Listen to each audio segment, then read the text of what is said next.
रांगेमध्ये कुणी गडबड करणार नाही, विनाकारण वाद घालणार नाही, या गोष्टीची खबरदारी घ्यायचं काम हे बूथवर दिलेल्या अंमलदाराचं आहे. हे सगळ्यात पहिले तुम्ही लक्षात ठेवा.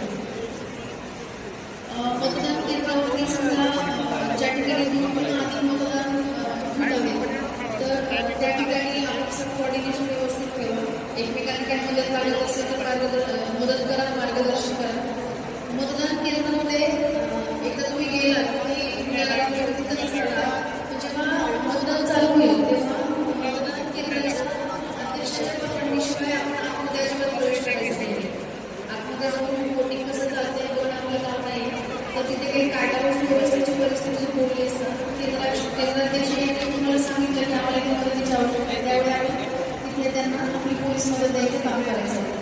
आपण जेव्हा तिथं काम करतोय तर आपण बंदोबस्त देताना त्याची खबरदारी घेतली आहे की त्या मतदान केंद्राच्या परिसरामध्ये तुमचं वास्तव्य नसेल किंवा तुमच्याकडे ओळखीचं नसेल. त्याच्यामागे कारण असं आहे की जे मतदान होणार आहे ते निपक्षपातीपणाने करण्याचा उद्देश आपला आहे, त्यामुळे आपण खबरदारी घेतलेली आहे.